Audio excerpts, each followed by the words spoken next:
and for a moment, the silence between us grew thick with tension. Maybe something else of his can grow thick and then we can both make up and get along with our days? Hello, and welcome to Prescription Love. This is a Yandere dating sim in which you wake up in a hospital with no memory of how you got here. A surprisingly good-looking man tells you that he's your doctor, and he's here to look after you. However, you don't remember being sick in the first place. Let's get started. A sharp, blinding light pierces through my eyelids as I slowly open my eyes. My limbs feel heavy and unresponsive, as if the bed had become part of me. What? I squint, trying to make sense of my surroundings, but everything is a blur. The sterile smell of disinfectant bites at my nose. The rhythmic beeping of machines fills the room like a metronome. I look around disoriented, my vision slowly coming into focus. Okay, I will say I love what they've done with the background and just made it completely pure white. It really drives home that clinical feeling. I look around disoriented, my vision slowly coming into focus. I'm lying in a bed, covered in crisp white sheets, and there's something strapped to my arm. An IV line. What's this doing in my arm? As I come to, there's a deep throbbing ache in my head that feels like it's about to split my skull from the inside. Why am I... My thoughts are fragmented, disjointed, like pieces of puzzles scattered in every direction. My chest tightens as the realization hits me. I can't remember anything. What happened to me? Why can't I remember anything? I close my eyes, hoping for some fragment of memory to return. Think. Just think. Nothing. My breath quickens, my hands clutching the sheets in fear. How can I not remember a thing? Why is everything blank? Every effort to remember ends with nothing. Just a void where my memory should be. I try to sit up, but a sharp pain shoots through my head and I collapse back onto the pillow. My heart pounds in my ears, drowning out the faint beeping of the machines. I feel my anxiety threatening to swallow me whole when suddenly, a calm, steady voice cuts through the chaos swirling in my head. Hey, it's okay. His voice was gentle, but there's a firmness to it, pulling me from the brink of panic. I slowly turn my head towards the source of the voice. Oh, he's cute. Look at him. Look at his cute hair. He looks so gentle and unassuming, which is probably what he's supposed to look, so I don't realize that he's actually evil and yandere and scary. A tall man stands beside my bed. He's tall, but there's nothing intimidating about him. Guess what you think? His hair looks a little messy, like he's been here for a while. Take a deep breath. Has he been here the entire time? Do you know where you are? I shake my head slowly, feeling tears prick at the corners of my eyes. Everything felt unfamiliar, terrifying.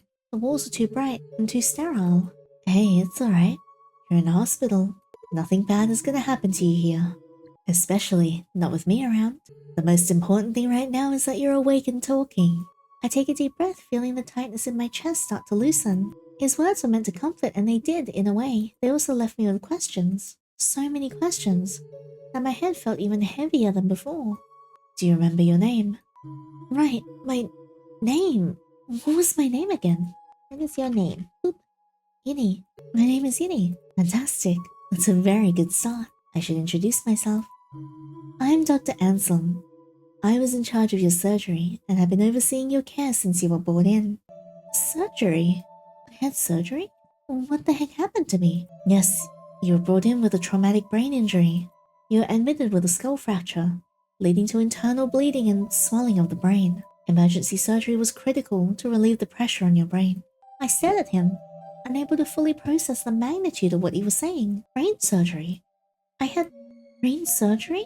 My stomach twists at the thought. It was a very delicate procedure, but you came through it well. Since then, I've been monitoring you closely. There's a double meaning to that. I'm sure you've been monitoring me closely. Waiting for you to wake up. You've been unconscious for a little over 2 days. The idea that I've been under his care all this time, that he's watching over me while I was unconscious, is both strange and oddly comforting. I know this is a lot to take in, but I promise you're in good hands. I could see it in the way he spoke, the careful way he monitored my reactions, as if he was measuring every word to avoid overwhelming me. With the initial shock of my situation beginning to settle, a pressing question rises to the forefront of my mind. Do you know what happened to me? Did someone do this to me? For the first time, I saw a flicker of uncertainty in his expression. I'm afraid I don't have the answers for that. You were found unconscious and brought in by paramedics. From what I can tell, the significant impact suggests a forceful blow. Was it you? Or possibly a fall. Unfortunately, I don't have any more details beyond that. There were no witnesses. The people who found you didn't see what happened. They found you laying unconscious on the floor and called for help. Well, well, how convenient. A chill runs down my spine as his words sink in. No witnesses. The blank spaces in my memory suddenly feel much larger and darker. This must be a sick joke, so no one knows how I ended up like this. I wish I had more information for you. Sometimes, with injuries like this, the memory can be slow to return, or it may never come back at all. But what's important is that we focus on your recovery. I swallow hard, the knot in my throat tightening. The idea that no one knows what happened. That I don't even know what happened. Will I ever get justice? Something deep inside of me boils. Frustration, anger, fear. But then, I look at Dr. Anselm, the genuine concern and kindness in his eyes, and I simply felt safe.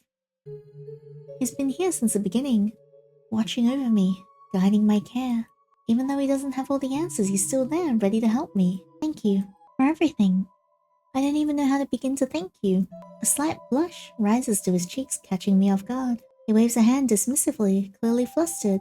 Oh, don't be silly. You don't owe me anything, Yinny.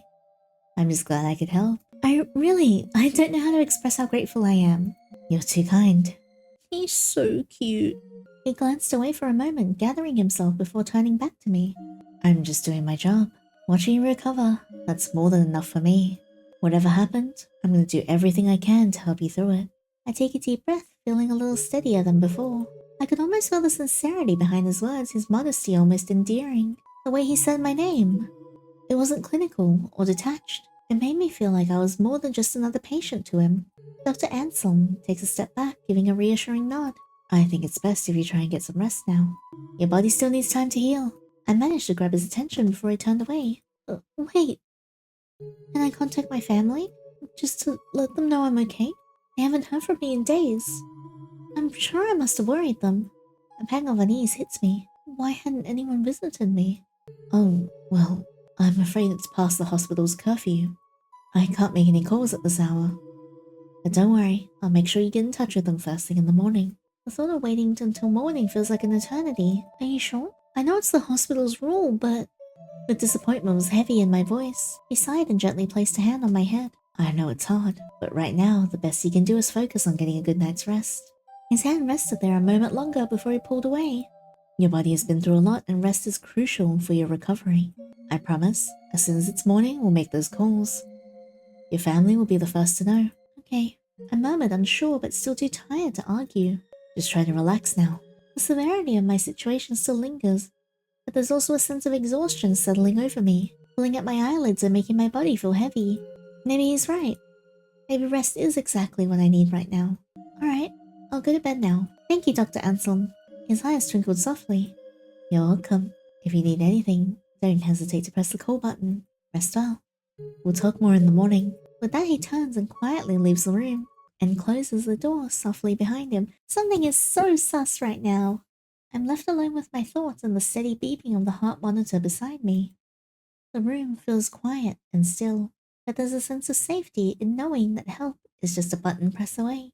I close my eyes, trying to focus on my breathing, letting the sounds of the hospital fade into the background. The weight of the day presses down on me slowly. As I drift off, I hold on to the hope that tomorrow will bring more answers and finally, the sound of a familiar voice. My sleep was suddenly interrupted. A soft creak echoed through the room. Oh no, hell no! My eyes fluttered open, but I was too groggy to fully register the sound. Was that my imagination? I groaned internally. Now, if you jump scare me, it is so over. Oh, I can't be bothered. I shift in bed, wanting to go back to sleep, letting my eyes close again, eager to sink back into sleep. Then I hear it again. Is that a creak? See, what if it's not a creak? What if it's someone ripping ass as they walk past my door? A slow, deliberate creak, like someone was gently pushing the door. Still half asleep, I try to ignore it. I told myself it was nothing. Maybe the nurses were checking in.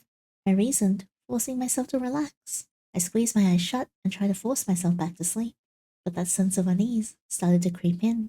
I couldn't shake the feeling that I wasn't alone. Something didn't feel right. With a groggy sigh, I forced my eyes open and glanced at the door. And that's when I saw them. No! No, I'm scared! No, puddles! Help! Yeah. A pair of eyes. Oh my god! Oh my god! No, no, I'm a chicken. They were peering at me through the gap in the door. They're right there too. They look weird and creepy. The eyes almost blending into the shadowy gap, but there was no mistaking them. It's actually just Dr. Anselm standing in the dark staring at you like that meme. The meme with the two eyes. That's just like staring into your soul and they're blue. They were watching me. Alright, let's call out. Hello? No response. Oh my god, they're still just there. They continue to stare, unblinking. Do you need eye drops? I swear to god, get the hell away from me right now. I will crop dust you. As if they were studying me. Waiting for something. Da! Nah. Nuh-uh. Nuh-uh. Get the hell away from me. You take those soul staring eyes and get away from me. Nah, that's it. Nah, I can't do this. I'm putting Puddles on my lap. Puddles, I'm so sorry, but your owner, me, I'm a coward. I'm sorry. You're gonna have to be here. I have to hold you. You can't leave me. I squint, trying to focus on the narrow gap of the door. I can't make sense of what was happening. Was someone actually watching me? Am I imagining things? Why are you mouth breathing? Stop it! Stop it! Nope. Yeah, nope indeed. And then the moment of clarity, I remember the call button beside my bed. It was right there within reach, my lifeline to help. I fumble for it with trembling hands. My fingers finally finding the button. The instant I press it, eyes vanish. One moment they were there, and the next they were gone, as if they had never existed. I quickly sat up in bed, staring at the door. The gap was now empty. I listened carefully and then I heard it. The soft sound of footsteps, light and hurried, moving away down the hall. My pulse quickened. My mind reeling from what had just happened. Puddles, I'm so scared right now. Within seconds, Dr. Anselm enters the room. I came as fast as I could. His eyes immediately swept the room, searching for some kind of unseen threat. I could see the concern in his expression as he turned to me. That does not look like concern. Is everything alright? You pressed the call button. Did something happen? I saw eyes staring at me, and they vanished the moment I pressed the button. I watched his eyes scan the room. He walked over to the door, glanced into the hallway before turning back to me. There doesn't seem to be anyone. That's because that someone is you. It's you. You know, sometimes, when exhausted, we see things that aren't really there. Nuh-uh, don't give me that BS. It's not unusual, especially when under a lot of stress. I shook my head. No, I'm sure of what I saw. They were right there. I even heard footsteps leaving after I pressed the call button. Don't worry. I'll have someone check the security cameras to see if anyone was in the hall. But now, try to get some rest. I promise, nothing bad is going to happen to you. He gave me a reassuring smile before leaving, but I could see the uncertainty in his eyes. But I'm so frightened right now. You'll protect me, right? With your fat little butt? Oh god, I'm alone. Help! As the door closed, I lay back down. I glanced at the door, half expecting to see those eyes again. I knew I wouldn't be able to sleep now, not after what I saw. Before I knew it, morning had arrived. I must have fell asleep somehow, despite the restless unease from the night before. I still feel exhausted. A soft glow of sunlight filters into the room. As I blinked against the brightness, I realized Dr. Anselm was sitting beside me. Good morning, Yinny. How are you feeling? I'm okay. Even as I said it, a deep weariness tugged at me, but I didn't want to worry him. He always seemed so concerned, so invested in my recovery. The last thing I wanted was to add to his burden. About last night, security couldn't find anything from last night's recording. His words hung in the air. What? Those eyes? Had it really been all in my head? Just a figment of my imagination? But I do hope you managed to get some sleep. I hesitated, unsure of how to respond. Do I insist or let go? Let's insist. My breath hitched, and anger flared in my chest. I was not expecting this music. Are you serious? I snapped, my voice louder, harsher than I meant. I could feel the frustration boiling over, too intense to hold back. There was someone there, Dr. Anselm. I wasn't imagining it. I could feel them watching me.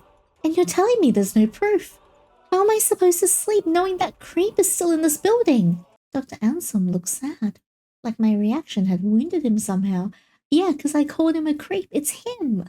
He opened his mouth to say something, but no words came out of it. And for a moment, The silence between us grew thick with tension. Maybe something else feels can grow thick and then we can both make up and get along with our days? How about that? That sounds good, right? I'll talk to them again later. His voice softer now, as though my anger had deflated him. I promise, I'll dig deeper into this. I don't want you feeling unsafe. You make me feel unsafe. He paused, a quiet sadness in his eyes that I couldn't fully understand. You're right. I'll make sure they take a closer look. Trying to focus on something else, I reminded him about the call you promised last night to my family. Of course I remember. I promised, and I always keep my promises. He reaches into his pocket and pulls out a hospital phone, handing it to you. Here you go. Let's get that call made. I eagerly take the phone. I dial the familiar numbers and press the phone to my ear. The phone rings once, then twice, and keeps ringing. Did he kill my family? I wait, holding my breath, but no one answers. Just the persistent sound of the ringtone, and then, finally, the voicemail. Seriously? I feel a sinking feeling in my gut as the call goes to the answering machine. I lower the phone, but I can't hide the disappointment on my face. I don't even try to mask it. No one answered. Dr. Anselm places a comforting hand on my shoulder, grounding me in the present. His touch was warm, comforting. I looked up and his expression mirrored the sadness I felt. I'm sorry.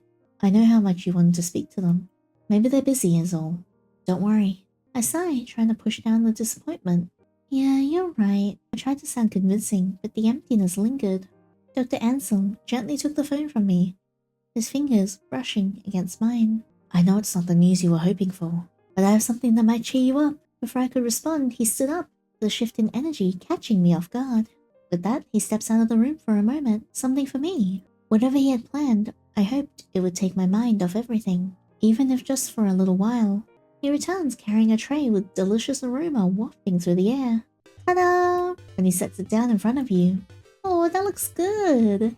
I look down at the plate, eggs and bacon arranged into a smiley face. My eyes widen in surprise and a small smile tugs at my lips. I can't help but smile back at it. Oh, this is adorable. It's like my breakfast is cheering me on. Dr. Anselm chuckles, looking quite pleased with himself. Eggs and bacon are good for the soul, but the smiley face? That's for the spirit. Hello! Dr. Anselm watches me closely as I pick up my fork, his eyes gleaming with quiet anticipation.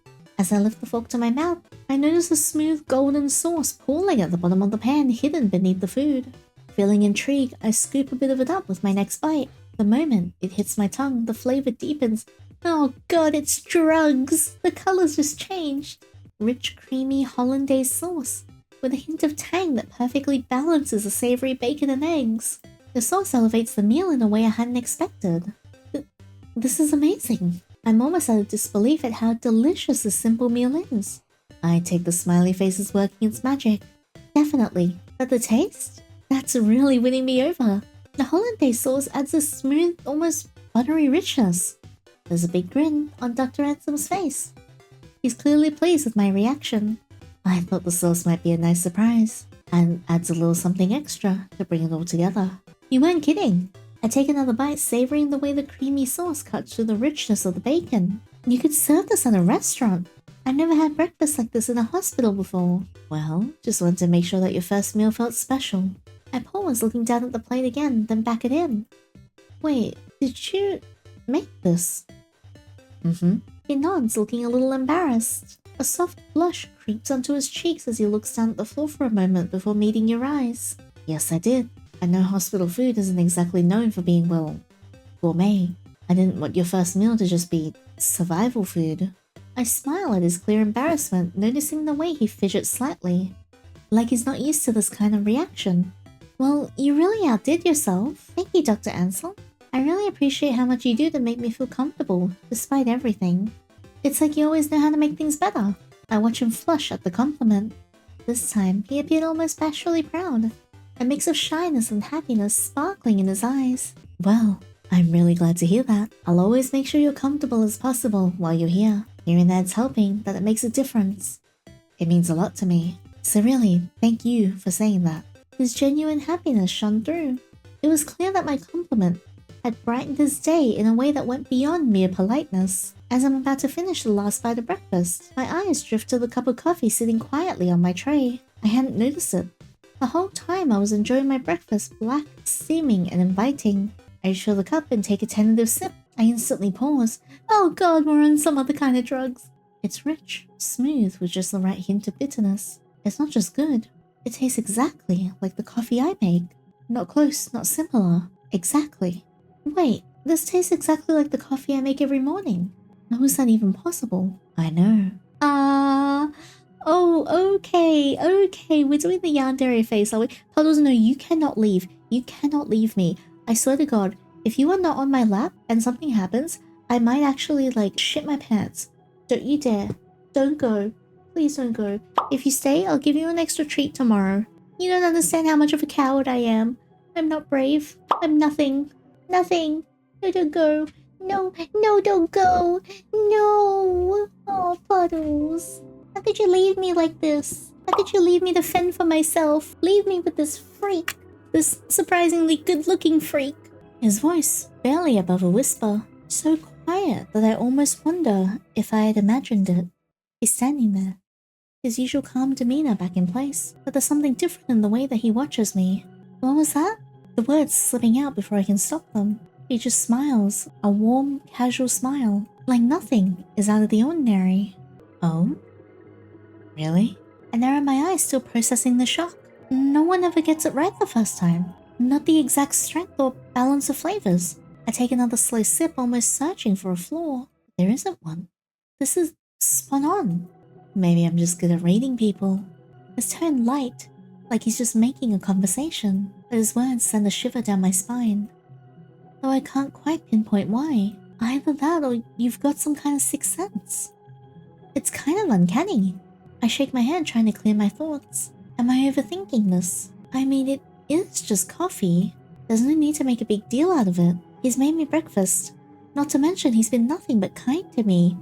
Why am I doubting him? It's just a harmless coincidence, it has to be. Nuh-uh, look at his face. This is the face of someone who schemes. He chuckles to sound light and breezy. Let's call it a lucky guess.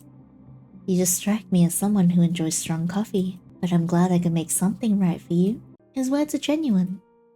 I suddenly feel guilty for letting my mind wander like that. He's been so considerate. Maybe I am reading too much into things. I take another sip of coffee, feeling the warmth spread through me. There's no way he meant anything strange by it. I say, thinking to myself and relaxing a bit. He's just trying to make my stay a little more bearable. Going above and beyond because he cares. I shouldn't doubt him. He's done nothing but try to help. As I set the cup back down, I glance back at Dr. Anselm, who's watching with that same gentle smile. The warmth of the coffee lingers on my tongue, and the unsettling thoughts fade into the background. Thanks, Dr. Anselm. It really does make a difference. You're very welcome, Yandere. As he glances at his watch, his expression shifts ever so slightly. You should probably get some rest now, he says, as though he's reminding me of something important. Let me guess, something freaky happens tonight as well. I swear, if I see that face again, I'm poking it in the eye. You've had a long morning and it's important you don't overexert yourself. I'm fine. Dr. Anselm smiles, but there's a firmness in his gaze that makes it clear he's not going to entertain any arguments. Also, why haven't I seen any other staff except for you? I know you're strong, but you still need time to heal. Pushing yourself won't help.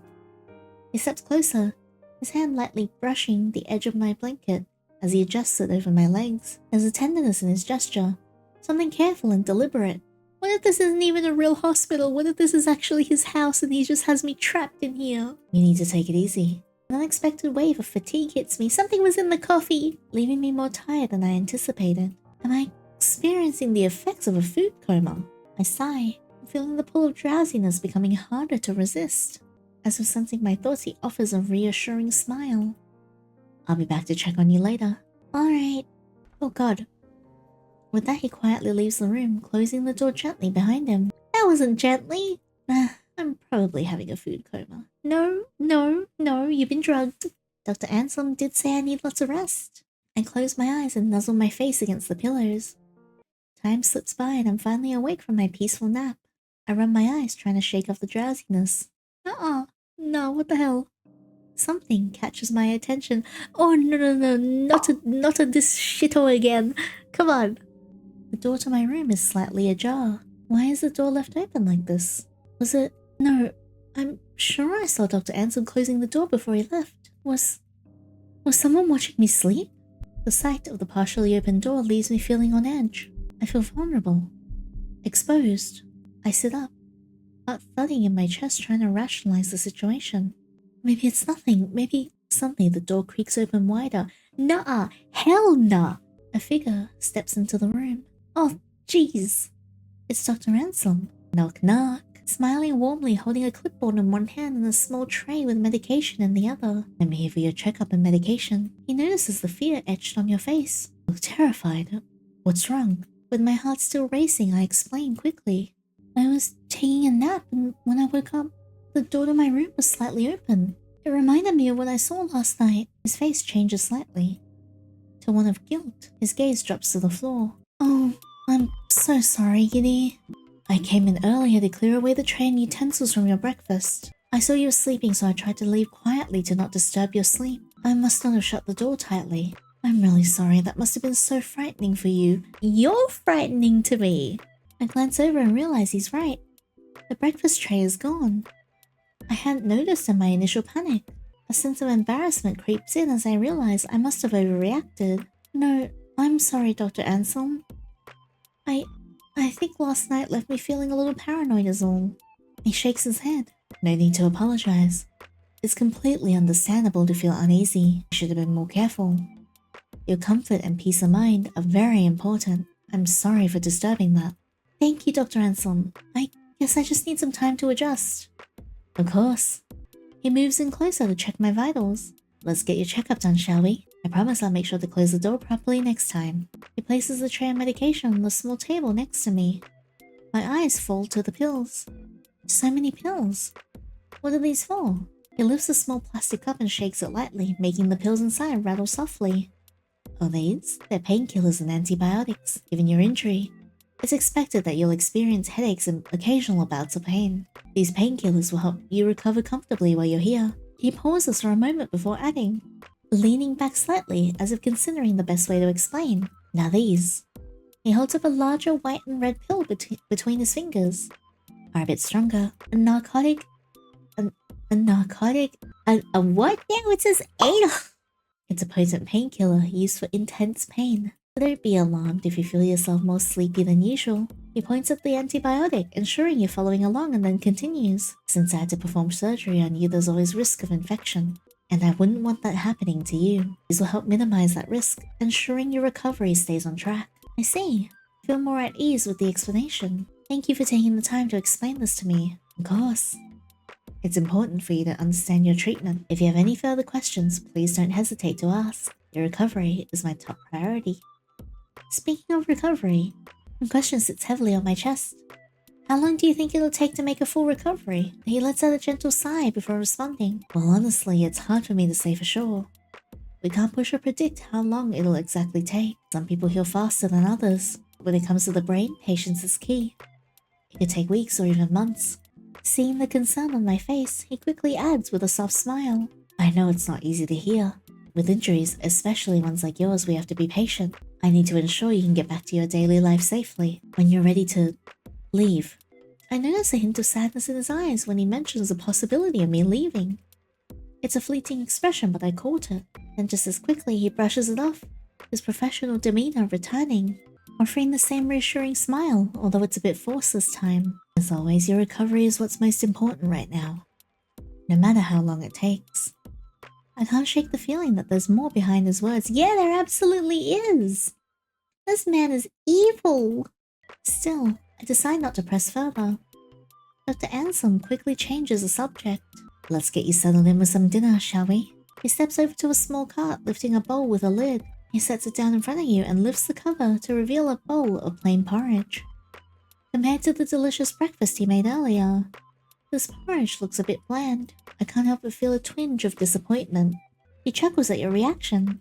I'm sorry, it's not quite the same as breakfast, is it? I can't always be spoiling you. Porridge is good for you. It's gentle on the stomach and easy to digest. I understand the need for a simple meal, even though it's not as appetizing. He gives me an encouraging smile as I pick up the spoon. Who knows, maybe I'll surprise you with another special breakfast soon. I can't help but smile back. I'll hold you to that. The taste may be bland, but the warmth and care behind it make it a comforting meal. After finishing the porridge, I start to feel the heaviness of drowsiness creeping in. This be the medication kicking in. I struggle to keep my eyelids open. Dr. Anselm, always observant, notices my struggle to stay awake. Let me take this away so you can get a good night's rest. He moves quietly, carefully gathering up the dish and tray. Okay, but you'll be back in the morning, right? Why, of course. I'll be here in the morning to check on you. Sweet dreams, Yinny. You better not come into my room tonight. I swear to God. Alright, good night. As the room dims, I hear him softly shutting the door behind him, a simple assurance that the room is safe and secure. With the door closed, I finally allow myself to fall asleep. The world around me fades. When my eyes open again, I'm not in my room. What the hell? I'm standing in a narrow alleyway. Air is thick and hazy, making it hard to see much of anything. I start walking, my footsteps barely making a sound in the eerie quiet. Something about this place feels familiar, almost like I've been here before, but I can't quite put my finger on it. The more I move, the more the sensation gnaws at me, looking at something deep in my mind. And then it clicks. I'm dreaming. The realization brings a strange comfort, but also a deeper confusion. Why does this place seem so familiar? I keep walking, looking for an exit, but the alley stretches endlessly before me. No doors, no windows, no one else in sight. Suddenly I hear extra footsteps echoing behind me. I'm not alone. My heart skips a beat, and just as I'm about to turn around, my eyes snap open and I wake up. Oh God! Oh God, why are you staring at me in the morning like puddles when she sits on my chest? I'm immediately greeted by the sight of Dr. Anselm's face inches away from mine. Dad! We both yelp at the same time, startled. He jumps back so fast he nearly knocks over the tray beside my bed. His eyes are wide with shock and he looks as flustered as I feel. My heart's still pounding in my chest, not just from the dream, but from having him this close to my face. I open my mouth but no words come out, feeling shy under his gaze. My words feel heavy and misplaced, as if they only make this moment more awkward. Sorry. He stammers, quickly standing upright. I didn't mean to scare you. I watch as his hands fidget nervously. I was just checking your vitals and you look so peaceful in them. It's okay. I mumble, my cheeks warm. Suddenly I'm unable to look directly at him. The room feels really small all of a sudden. There's an off silence before he quickly recovers. How was your sleep? It was weird actually. I had this dream about an alleyway. Watch his face change. See? Something flickers across his face. A slight shift in his expression, like he's suddenly paying extra attention. An alleyway. What happened? I shrugged, still feeling a bit off from the dream. I was just walking and then I heard footsteps behind me, like someone was following me. But I woke up before I could turn around. He listens carefully, eyes focused on me like he's considering something. There's a moment where I think he might ask more, but he doesn't. He gives a small chuckle. It does sound like a strange dream, but dreams are usually made up of random thoughts and feelings all mixed together. I wouldn't worry too much about it. I release a breath I didn't realize I was holding. Yeah, you're right. Thanks for that, Dr. Anselm. Of course. He gestures to the small tray on the bedside table. Anyway, I brought you breakfast. I hope you're hungry. I look over, noticing a bowl of salmon and rice. Ooh, though some of it has spilled onto the tray. His eyes widen in horror as he notices the mess. Oh no, I didn't realize. I'm so sorry, I can bring you a fresh one. It won't take long. Before he can leave, I reach out, my hand gently stopping him. No, it's fine, really. I want to eat it. It looks delicious. I pick up the spoon and take a bite. And the buttery taste of the salmon immediately fills my mouth and I smile at him. See? It's perfect. I say, my words muffled slightly by the food. His face softens, the guilt fading from his face. He watches me for a moment. There's something tender in his gaze that makes my chest warm. I'm glad you're enjoying it, even if it's not exactly how I planned. After savoring the final spoonful of breakfast, I wipe my mouth and glance at Dr. Anselm, who's busy tidying up the tray. Hey, Dr. Anselm, can I go on a short walk? I just need a change of scenery. Stretch my legs a bit? He immediately stops what he's doing and turns to me. I'm afraid you can't do that yet. You're still not fit enough to exert yourself. I furrow my brows slightly. Not even walking? I ask, trying to push a little, thinking it wouldn't be much effort. His stance doesn't soften. If anything, he seems more resolute. Even walking, the finality in his tone makes it clear that he's not budging on this. Just outside my room? Absolutely not. There's a hardness in his expression that catches me off guard. For a brief moment, I felt a small flicker of fear, but just as quickly as it came, the intensity melts away and his usual demeanor returns. It's for your own good. Even a short walk could set you back. I need to make sure you're fully recovered before you go exerting yourself. His explanation is calm, but the memory, of that sudden shift lingers. Still I nod, reminding myself that the doctor knows best for me. Very good. The firmness in his voice is now replaced with a tone of approval. I sink back into bed, exhaling softly, but I'm suddenly overwhelmed by the sense of sleepiness. He is so drugging me. Wait, did I take my medication? The thought floats lazily in my mind, feeling distant and hard to grasp. I try to focus on Dr. Anselm, but his figure starts to blur. My vision slowly fading at the edges, and the room seems to spin. Before I can form a coherent question, I feel the warmth of his hand as he gently pulls the blanket up over me, tucking me in with gentle care, but it all feels distant. I want to speak, but my body feels heavy and my thoughts scatter. I'm pulled into sleep before I even realize it's happening. I gasp awake, my breath catching as I sit up. I blink, trying to gather my bearings, my head foggy, like I'm still caught in a dream. I sit up slowly, the weight of fatigue still pressing down on me like a heavy blanket. How long was I asleep for? Oh, good evening, Yinny. I look up, startled. It's Dr. Anselm. I rub my eyes, trying to shake off the grogginess. Evening? My voice scratchy, trying to shake the fog from my mind.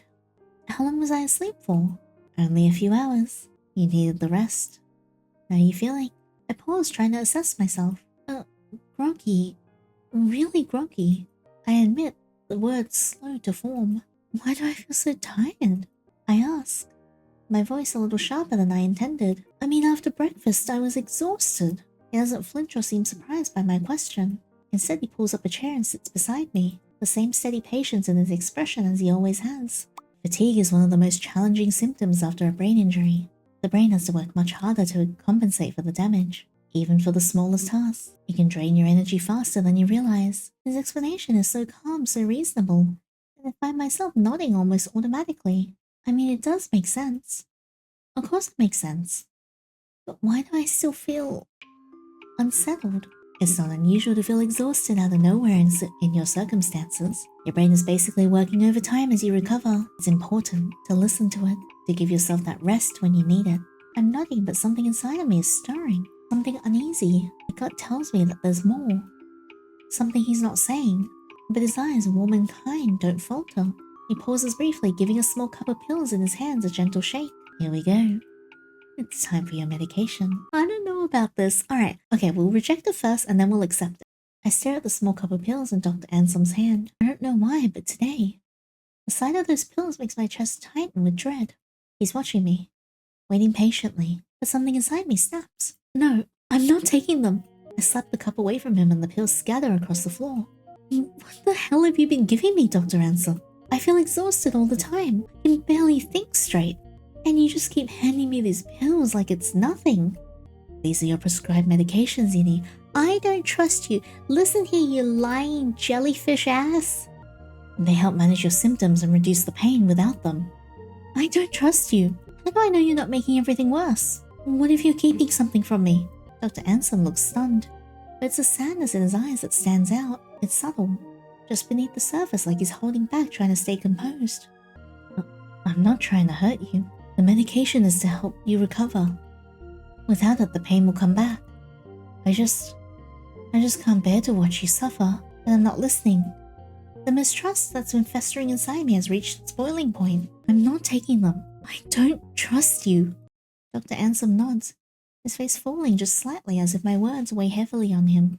He looks at me for a long moment, something unspoken in his eyes, an almost pleading sadness. For a moment I expect him to argue, to push back, but he doesn't. He sighs, stepping back. I won't force you.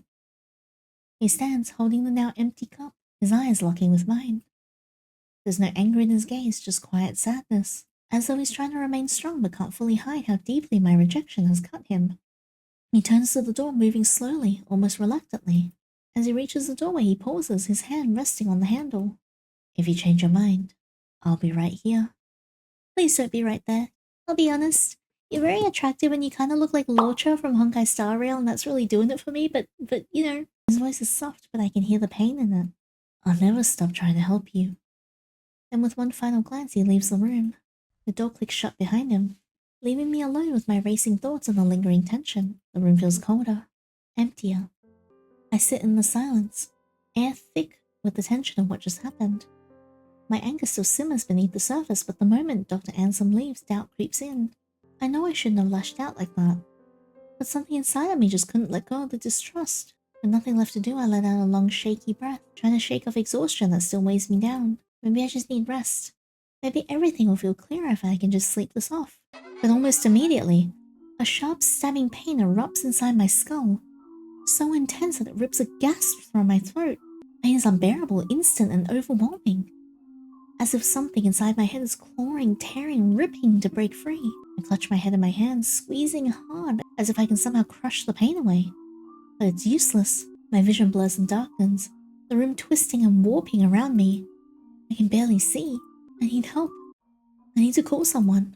I reach blindly for the call button, but my fingers are trembling so badly they feel useless, slipping across the bedside table in desperation. The call button tumbles from my hand, bouncing uselessly onto the floor. I know I have to move. I have to get help before this pain rips me apart. I force myself to stand, stumbling forward like a puppet whose strings have been cut. Ooh, that line of imagery is so good. My legs give out beneath me, the world spinning as I fall. Crunch. The sound is horrible. A wet, snapping noise that reverberates through my body. It's as if something inside me snapped, but I don't know what. Oh god, wait, what? My neck? My spine? I hit the floor, crumpling into a heap. Yinny. Yinny. I barely register the sound of someone calling out my name. I can't move. Breathe. Please, stay with me, Yinny. This is all my fault. Please don't. And I can still hear them, barely calling out to me again, their voice breaking, filled with immense desperation. My head hangs to the side, heavy and limp in their arms. Their warmth tightens around me, holding me close, and I'm slipping. And then, complete silence. I died! What the hell? Okay, well, I'm gonna go back here, and I'll accept the medication. Hopefully I won't die. I take it from him. The pills rolling slightly in the plastic as I tilt the cup in my hand. These will help. You've been pushing yourself. Your body needs the support. I nod, lifting the cup to my lips. The pills go down easily with a sip of water. They taste familiar, leaving a slight bitterness on my tongue, like always. I feel a little more ease as the fog in my mind starts to clear, if only slightly. Good. Don't worry. I'll take care of you. I bet you'd like that, wouldn't you, huh? You'll start to feel better soon. There's something always so reassuring about him. His quiet patience. The way he never seems frustrated. Even when I ask the same questions over and over, it's like he understands without needing me to explain. Thank you, I say softly, sinking back into the bed. The sheets cool against my skin. My eyes are still heavy, but I'm less tense now, more at ease. His presence always seems to have that effect on me. Dr. Anselm stays seated beside me for a moment longer. Then, he stands slowly, as if not wanting to disturb the calm that settled over the room. If you need anything, just press the call button. I'll always be here for you. And as the door closes softly behind him, the room feels quieter but in a peaceful way. Like all the tension has been drained away. I pull the blanket up around me, feeling safe, cared for, and finally ready to rest. Dr. Anselm's words linger in my mind as I close my eyes. I'll always be here for you. With that thought, I let go of the last of my worries and let sleep take over. No, you should be more worried, trusting that when I wake, I'll still be in good hands. Man! Oh my god. Some of the moments in this really scared me, but I love this. I feel like this is like the first proper like Yandere game that I played in like a clinical setting, and I really enjoyed it. But yeah, so this is actually chapter 1, and the good ending, or the neutral ending that we just got, actually allows us to progress into the next chapter when they update it, so I'm excited that there's going to be more. It's very obvious that you're there because Dr. Anselm put you there, like he's the cause of your accident, which is something so viscerally scary because like doctors and medical staff are people that you're supposed to trust. I'm really keen to see more. But yeah, thank you so much for enjoying the story with me. I hope you guys liked it as much as I did. If you guys like this, please leave a thumbs up and subscribe so you don't miss out on the next video. If you guys want to hang out outside of these videos, I stream on Twitch 3 times a week. Feel free to come over and hang out. We are currently playing games like Metaphor, doing some builds in Sims, and also getting ready to play Dragon Age Veilguard when it comes out. I'm so excited for the romances. But thank you so much again. I'll see you guys in the next video, and until next time, take care.